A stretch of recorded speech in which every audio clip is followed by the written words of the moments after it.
Good morning, friends. Myself Kedar Badeka, and today I am taking the 32 lecture of Material Science and Metallurgy.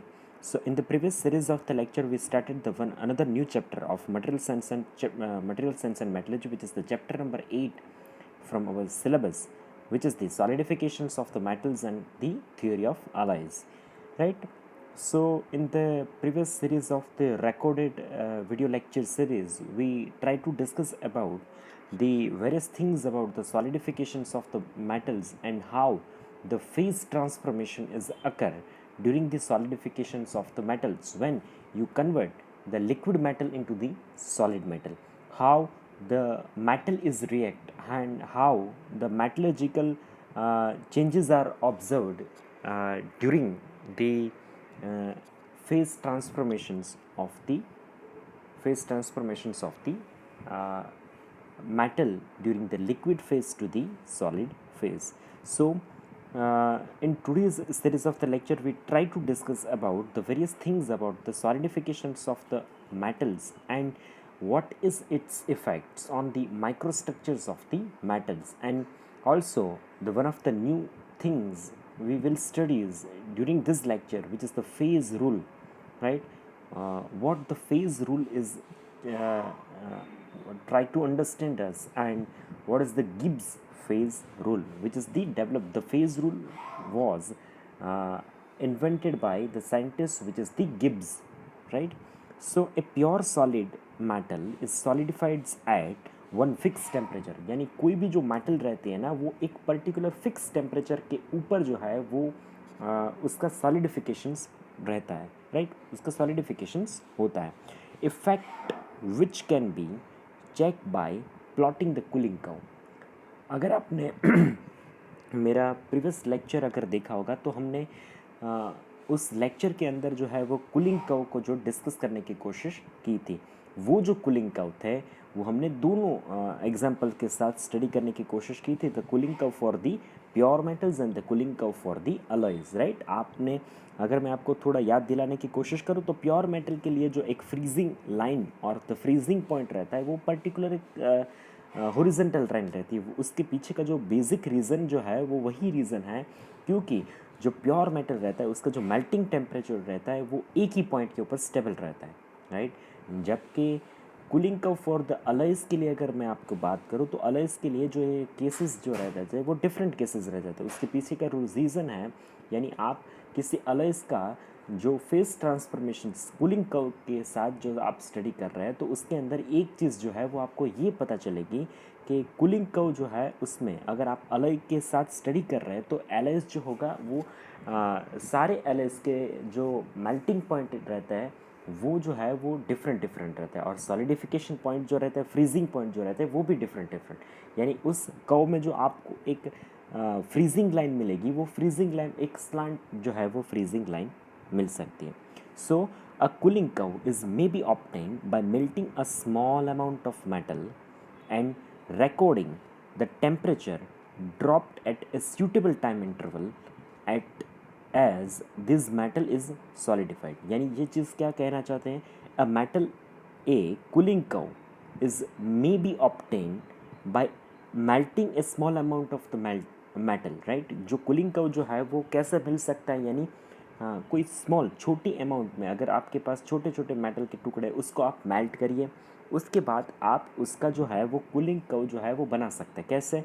तो आप जैसे उसको melt करने की कोशिश करेंगे तो उसको हीट करने की कोशिश करेंगे तो उसके बाद उसके जो आप टेम्परेचर जो चेंजेस जो है जहाँ जहाँ पे जिस टेम्परेचर रेंज के ऊपर वहाँ पे चेंजेस ऑब्जर्व हो रहे हैं वो आपको वहाँ पे नोट डाउन कर रहे हैं, वो आपको रिकॉर्ड कर रहे हैं, राइट?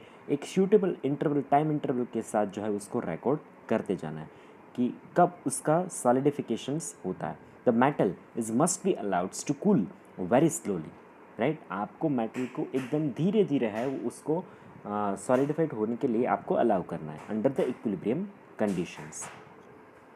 तो ये चीज़ जो है वो हमने लास्ट लेक्चर के अंदर कूलिंग कर्व जो था उसको स्टडी करने की कोशिश की थी. When we can plot a graph of the temperature against the time, जब हम टेम्परेचर के अगेंस्ट में टाइम का ग्राफ प्लॉट करेंगे to give us the cooling curve for the particular metal. वो जो है वो एक पर्टिकुलर मेटल के लिए जो है वो हमें टाइम और टेम्परेचर वर्सेस के अंदर जो है वो एक डायग्राम हमें देता है। द सॉलिडिफिकेशंस और the A solidified cooling curve of the pure copper. यहाँ पे जो है वो प्योर कॉपर का जो है वो एक एग्जांपल है, right. The solidification which is ends,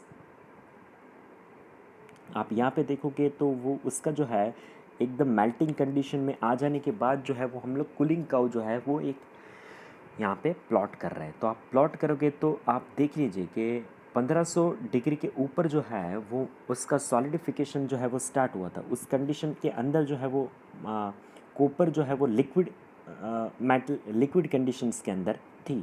धीरे धीरे जो है वो मोल्टन लिक्विड जो है वो सॉलिडिफाइड होता होता अप्रॉक्सीमेटली जब वो आके गिरा तो 1100 के नीचे वहाँ से उसका सॉलिडिफिकेशन ए टू बी के बीच जो है वो स्टार्ट रहता है। अब सॉलिडिफिकेशंस जो है वो एक पर्टिकुलर टाइम के साथ जो है वो स्टार्ट हुआ था। After certain period of the time वो सॉलिडिफिकेशन प्रोसेस जो है वो बी के ऊपर पॉइंट के ऊपर ख़त्म हो रही है। और आप देखोगे तो सॉलिडिफिकेशन ख़त्म हो जाने के बाद एक सी वाले नोट के ऊपर जो है यहाँ पे सॉलिडिफिकेशन कंप्लीट हो रहा है। वो मेटल जो है वो पूरा हार्ड बन जाएगा, right. Now the mechanism of the crystallisation. Crystallisations का पीछे का जो मैकेनिज्म है वो क्या पूरा मैकेनिज्म है। The crystallisation is controlled by atomic diffusion from melt to the nuclei, right. तो हमने न्यूक्लिएशंस और the nucleations and the growth जो है वो लास्ट लेक्चर्स के अंदर हमने डिस्कस करने की कोशिश की थी, यानी ये चीज़ आपको पता होनी चाहिए। मैं ये कंसिडर करके आगे का पॉइंट जो है वो आपके साथ डिस्कस करने की कोशिश कर रहा हूँ। The crystallisation is controlled by the atomic diffusion. Atomic diffusions यानी एक जो एटम्स है वो दूसरे एटम के साथ डिफ्यूज यानी कि बॉन्ड करने की कोशिश कर रहा है, उसमें मिक्स होने की कोशिश कर रहा है। From the melt to the nuclei. अब न्यूक्ली किसको बोलते हैं वो आपको पता है। The characteristically a pure metal is may crystalline in a tree branch pattern from the nucleus. Such formations are called as a dendrites. अब किसको डेंड्राइट्स बोलते हैं? जो अगर हम लोग कैरेक्टरिस्टिकली बात करें, ए pure metal is may crystalline. जो प्योर मेटल रहती है ना वो क्रिस्टलाइन हो सकती है इन अ ट्री ब्रांच पैटर्न। वो जो ट्री ब्रांच पैटर्न्स होती है उस पैटर्न में जो है उसका क्रिस्टलाइजेशंस होता है फ्रॉम द न्यूक्लियस यानी from the centres. Such formation which is called as a dendrite formations. उस फॉर्मेशंस को जो है हम डेंड्राइट फॉर्मेशन के नाम से पहचानते हैं।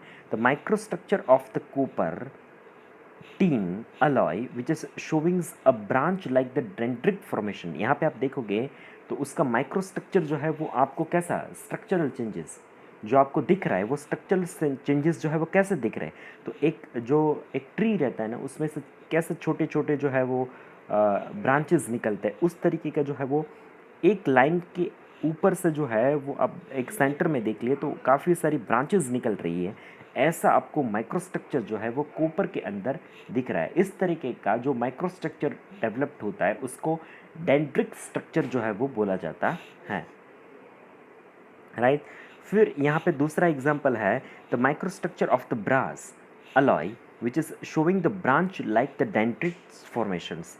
अगर ब्रास की अगर बात करें तो ब्रास में जो है वो एक डेंड्रिट टाइप फॉर्मेशंस जो है एक लाइन में से छोटे छोटे लाइन जो है वो कनेक्टेड है। ऐसा ट्री ब्रांच पैटर्न का जो स्ट्रक्चर है वो ब्रास में यहाँ पे आपको ऑब्जर्व हो रहा है। अब ये चीज़ कब ऑब्जर्व हो रही है? तो जब उसका क्रिस्टलाइजेशंस आप ऑब्जर्व करोगे किस तरीके से उसका क्रिस्टलिक अरेंजमेंट्स आपको दिख रहा है वो ये पैटर्न जो है यहाँ पे आपको ऑब्जर्व हो रही है। In crystallisation growth is start from the centre यानी nucleus, right. Nucleus which is the centre. तो क्रिस्टलाइजेशंस का जो ग्रोथ रहता है वो सेंटर से जो है वो स्टार्ट रहता है, स्टार्ट होता है the centre of the nuclei and the crystal which is grow towards the each other. अब उसके साथ जो है वो क्रिस्टल्स जो है एक दूसरे के साथ वो ग्रो करते हैं। When two or more crystal which is the collides their growth is stop. When the two or more crystal is collides, जब वो टूट जाते हैं तब वहाँ पे उसका जो है वो ग्रोथ जो है वो टू यहाँ पे स्टॉप हो जाता है। Finally the entire space is filled with the crystal. Finally the enter space which is filled with the crystal, और पूरी जो स्पेस है वो क्रिस्टल से भर जाती है। उसको जो है वो हम एक तरीके से डेंड्रिक फॉर्मेशंस जो है वो बोल सकते हैं। ये जो फिगर है उसमें आपको इस तरीके के स्ट्रक्चर्स जो है वो स्टेज फॉर्मेशंस जो है वो यहाँ पे आपको दिख रहे हैं, right. So this is all about the crystallization's mechanism. The metal is therefore made up of the thousands of teeny crystals. ये जो metals है, the metal is therefore made up of the thousands of the teeny crystals. Such a metal is said to be polycrystalline. Polycrystalline. The metal is therefore made up of the thousands of the teeny crystals. जो metals जो है ऐसे thousands crystal के साथ बना हुआ है, उस मेटल को जो है वो पॉलीक्रिस्टलाइन मेटल बोला जाता है। एंड ईच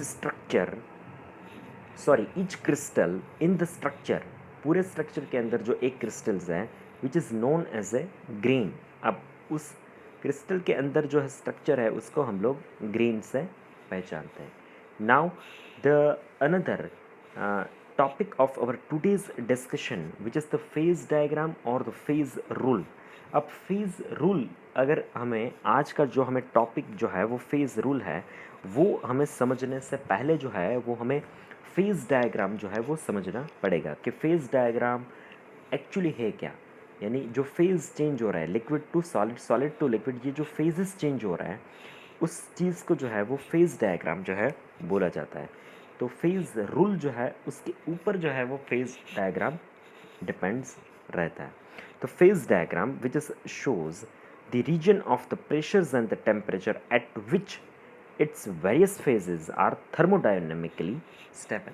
तो फेज़ डायग्राम से हमें क्या पता चलता है, तो फेज़ डायग्राम जो है which is shows a region, ये जो है वो एक एरिया बताता है of the pressures and temperature, pressure और टेम्परेचर का जो है वो एक एरिया बताता है at which its various phase at thermodynamically stable. जो थर्मोडायनामिकली जो है वो वेरियस प्रेशर और टेम्परेचर कंडीशन के ऊपर जो है वो उसके फेज जो है वो स्टेबल रहते हैं, उस चीज़ को जो है वो हम लोग फेज डायग्राम से पता कर सकते हैं। Now, what is the meaning of the phase boundary? A boundary between the region which is shows the values of the pressures and the temperature at which the two phases is coexist in the equilibrium. तो किस चीज़ को phase boundary बोल सकते हैं? ये जो है वो इस एक तरीके से ऐसे बाउंड्री है जिस जो बिटवीन द रीजन, वो रीजन के बीच में एक ऐसी बाउंड्री है which shows the values of the pressures and temperature, जिसके अंदर जो है हम लोग प्रेशर और टेम्परेचर की वैल्यू जो है वो दो जो है फेजेस के बीच जो है वो जो इक्विलिब्रियम कंडीशन के हैं में बाहर हमें निकलती है, उसकी वैल्यूज़ जो है वो हम लोग प्रेशर और टेम्परेचर की पता कर सकते हैं।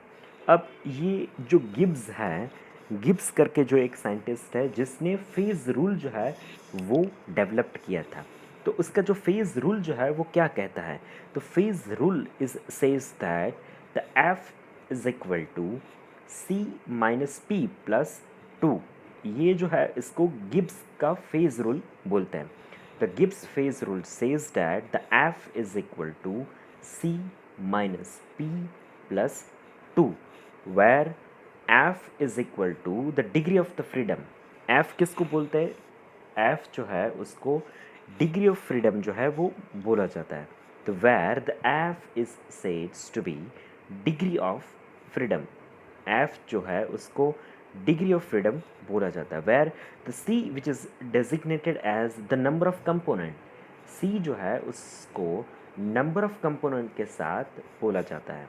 And P which is the number of phases, right, P जो है उसको नंबर ऑफ फेजेस जो है उससे पहचाना जाता है। तो ये जो है वो इक्वेशंस आपको याद रखना पड़ेगा। तो the equation of the Gibbs phase rule which is says that the F is equal to C minus P plus two, where the c is the degree, where the c is the number of component, p which is the number of phase, and f which is the degree of freedom. at equilibrium for the system of any compositions. Now what the Gibbs rule is says to us, so the degree of the freedom is what? F. It is the number of external variable. ये जो है वो number of external variable that can be changed independently. जो number of variable system के अंदर है जो independently खुद से जो है वो change होते हैं without disturbing the number of phases in the equilibrium.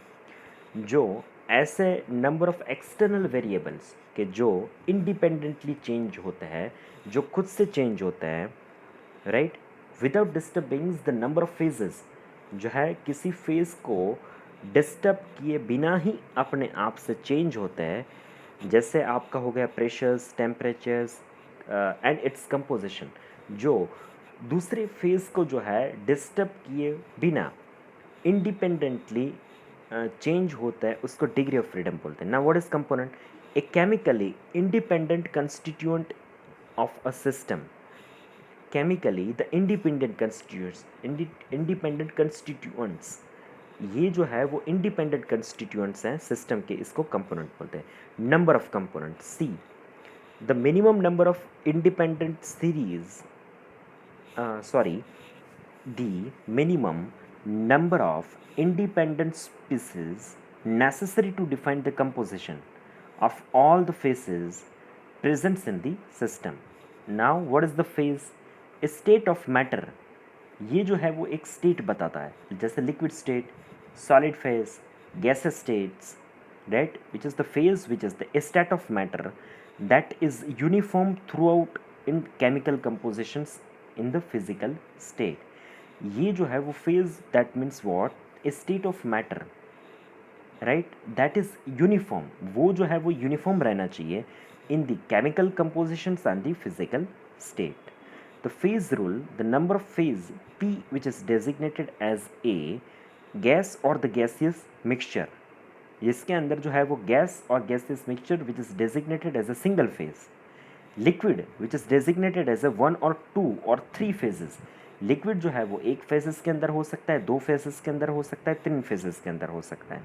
It two totally miscible liquids which is the miscible, यानी एक दूसरे के साथ मिक्स हुए हुए, right. A two totally miscible liquid which is the single phase, जो यानी वाटर और मिल्क दोनों एक साथ मिक्स हो चुके हैं, which is a single phase. A slurry of the eyes and water, right, वो जैसे हम बोलते हैं ना द स्लाइस ऑफ, एक छोटे छोटे जो छिनके रहते हैं आइस के, राइट, जो पानी में से बने, यानी वो ना तो लिक्विड है ना तो सॉलिड है, यानी the crush of the ice, वो जो है वो 2 फेसेस के अंदर काउंट होता है. Now what is the solid? A crystal is a single phase. जो अगर एक क्रिस्टल्स है तो एक सिंगल फेज होगा. An alloys of the 2 metals which is the 2 phases. An alloys of the 2 metals, metal के अंदर के 2 फेजेस जो है वो 2 मेटल्स 2 फेज में काउंट होते हैं, और 1 फेज विच इज़ द मिसिबल्स, जो मिक्स है वो 1 फेजेस के अंदर काउंट होते हैं. यहाँ पे जो है वो फेज रूल जो है वो हमें क्या बताता है? आप फिगर नंबर 1 और फिगर नंबर 2 जो है वो आपके सामने दिख रहा है. The difference between the A which is the single phase solutions, इसके अंदर कोई भी जो भी पूरा फेज है वो या तो पूरा लिक्विड है, या तो पूरा गैस है, या तो पूरा सॉलिड है, which is the single phase solution in which the composition is uniform on microscopic scale. अगर आप उसका कंपोजिशन देखोगे तो आप पानी को जो है वो तो पूरा कंपोजिशन उसका पानी ही दिखेगा, right. The second which is the figure which is the a dispersion which is containing the 2 phases, right. यहाँ पे जो है वो 2 phases, इसका जो एग्जांपल है तो मैं आपको बताऊँ कि जी एक तरीके से ये बोल सकते हैं ना, मैंने आपको जो अभी आइस का एग्जांपल्स दिया था, the crush of the ice, जो बर्फ़ है उसके जो छोटे छोटे छिलके हैं जिसको क्रश किया है, वो लिक्विड भी है और सॉलिड भी है, वो जो है वो 2 फेसेस के अंदर. तो आप इसका माइक्रोस्कोपिक एग्जामिनेशंस करोगे तो इस तरीके की आपको माइक्रोस्कोपिक इमेज मिलेगी, right, which is the dispersions which is containing the 2 phases in which the region of 1 components are and embedded in a matrix of the seconds components. The example of the two phase or of two phases of the phase diagram, a phase in material is a region that is differ in its microstructure. जो एक phase है वो material के अंदर, वो जो reason, एक particular reason की अगर मैं बात करूँ तो उस पर्टिकुलर रीजन के अंदर एक फेज जो है मटेरियल का, अगर हम लोग माइक्रोस्ट्रक्चर इमेज उसको ऑब्जर्व करें और कंपोजिशन उसका देखें, which is different from the another region which is designated as a multiphase, a homogeneous in crystal structure and atomic arrangements. अगर आप, मैंने अभी आपको एक एग्जांपल दिया था, तो एग्जांपल के अंदर देखिए तो एक H2O यानी पानी है, तो आप दूसरा वाला अगर फिगर देखो तो दूसरे वाले फिगर में एक सॉलिड आइस का जो माइक्रोस्ट्रक्चर इमेज जो है वो कैसा दिखता है इन H2O पानी के अंदर, राइट। तो उसके H2O जो है वो लिक्विड उसके साथ आइस है, तो वो जो है वो हमें दो फेजेस जो है वो डेवलप्ड करके देता है। Have some chemicals and the physical properties throughout, have a definite interface and able to mechanically separates from the surroundings. So the phase diagram of the waters जो है अगर आप देखोगे तो pressures and the temperature के against में इसको plot किया गया है इस फेज डायग्राम को। तो इस फेज डायग्राम के अंदर आप देखोगे तो यहाँ पे जो है वो एक सर्टेन प्रेशर के ऊपर और सर्टेन टेम्परेचर के ऊपर जो है वो जो है, अगर आप पानी को जो है वो प्रेशराइज और टेम्परेचर के साथ प्रेशराइज करने की कोशिश करोगे तो इसके अंदर थ्री फेजेस डेवलप्ड होते हैं, right, which is the solid, liquids and the vapours, which is the one of the gases forms.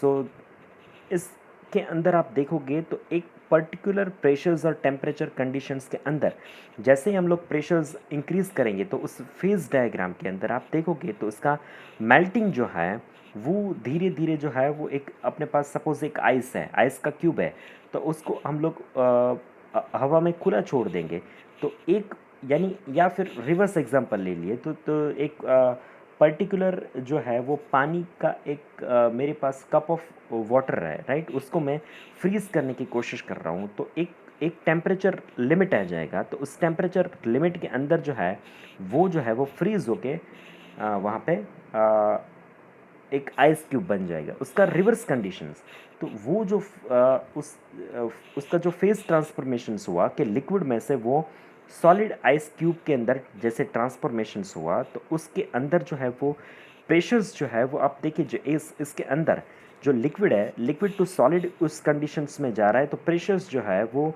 Definitely जो है वो उसके अंदर वेरिएशंस आपको दिख रहे हैं। उस वेरिएशन के साथ अगर मैं बॉइलिंग करूँ, उस आइस का मैं अगर बॉइलिंग करूँ तो वो फिर एक सर्टेन पीरियड ऑफ टेम्परेचर के बाद जो है, सपोज में टेम्परेचर उसका 100 डिग्री के ऊपर, तो पानी जो है वो अब बॉइलिंग फेज में अंदर आ जाएगा। अगर मैं टेम्परेचर माइनस में जा रहा हूँ तो वो आइस के अंदर फॉर्म हो रहा है। अगर उसी को मैं 100 और मोर देन 100 की अगर बात करूँ तो फिर वही जो वाटर है वो जो है वो अपना दूसरा फेज जो है वो ट्रांसफ़र करना है, वो जो है वो liquids to the gases forms के अंदर जाने की कोशिश कर रहा है। तो एक ही फील्ड के अंदर जो है एक ही फेज हमें मिल रहा है, पर यहाँ पे एक साथ जो है वो प्रेशर्स और टेम्परेचर के कंडीशंस के अंदर थ्री फेजेस जो है वो डेवलप्ड होते हैं एक ही एग्जाम्पल के लिए, पानी के लिए, राइट, टेम्परेचर और प्रेशर के साथ। ये जो है उसका प्रेशर के साथ टेम्परेचर का जो है वो एक हमने डायग्राम जो है प्लॉटिंग किया, जो different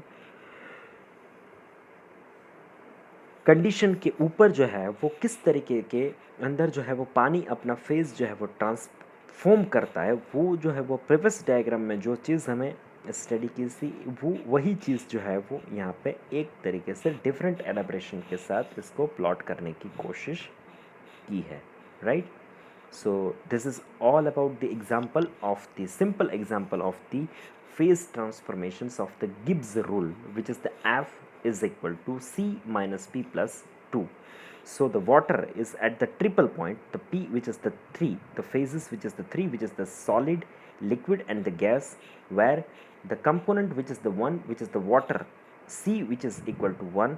So P plus F is equal to C plus 2. So F is equal to 0, there is a no degree of the freedom. So the second, which is the solid liquid curve, which is where the phases which is the two, the liquid and the solid, where now the f2 plus f is equal to 1 plus 2, where the degree of freedom which is the 1. So the one variable which is the pressures and the temperature will be changed in the conditions of the C, where the phases will be 1, right? So the degree of freedom will be 2. So the two variable, the pressures and the temperatures, can be varied independently and the system will remain the single phase. So the phase rule in the metallurgical systems, but in the case of the metallurgical system the pressure is kept constant. Metallurgical system की अगर हम लोग बात करें तो उसमें जो pressure जो है वो कांस्टेंट रहना है, प्रेशर को हमें स्टेबल रखना है. Hence the phase rule which is gets modifieds. अब यहाँ पे जो है वो प्रेशर का जो है वो इम्पोर्टेंस हमने कम कर दिया है, उसको स्टेबल कांस्टेंट कर दिया है. तो फिर आपका जो है वो जो फेज रूल का मेटलर्जिकल सिस्टम के लिए जो इक्वेशंस होगा वो चेंज हो गया है, which is the F is equal to C minus P plus 1. जहाँ पे 2 था, 2 फेज थे, यहाँ पे हमने एक जो था वो फेज जो था वो प्रेशर जो था उसको कांस्टेंट कर दिया. तो फिर अब टेम्परेचर का ही काउंट में लेना पड़ेगा मेटलर्जिकल सिस्टम के अंदर. So the equation which is modified as F is equal to C minus P plus 1, which is the Gibbs equation for the metallurgical system. So this is all about the today's lecture. आज के lecture के अंदर हमने ये चीज़ जो है वो discuss करने की कोशिश की है, राइट, सॉलिडिफिकेशंस ऑफ द मेटल्स, और उसके साथ जो है वो किस तरीके के जो है एक डेंड्रिट स्ट्रक्चर जो है वो क्रिस्टलाइंस के अंदर जो क्रिस्टलाइजेशंस होता है तो उसके पीछे जो है वो मैकेनिज़्म है, वो मैकेनिज़्म जो है वो हमने आज स्टडी करने की कोशिश की थी. अगर ये चीज़ आई थिंक आपको ये समझ में आ गई होगी. फिर हमने फेज़ डायग्राम के एलिमेंट्स देखे और फेज़ रूल जो है जो गिब्स नाम के साइंटिस्ट ने डेवलप किया था वो हमें आज समझने की कोशिश की है. अगर फिर भी आपको इस चीज़ के अंदर किसी भी तरीके की डिफ़िकल्टीज़ हो, किसी भी चीज़ को समझ में ना आई हो, तो आप जो है वो मुझे इस लेक्चर के कमेंट सेक्शंस में आपके क्वेश्चंस जो है वो हमें पूछ सकते हैं. मैं आपको definitely next series of lectures के अंदर कोशिश करूँगा, राइट. और ये वीडियो देखने के बाद आपको आपका एनरोलमेंट नंबर जो है वो कमेंट सेक्शंस के अंदर लिखना है. वो जो है वो आपका ऑनलाइन अटेंडेंस के फॉर्म्स में काउंट हो जाएगा. So this is all about the today's lecture. Thank you so much for watching this video. Thank you so much.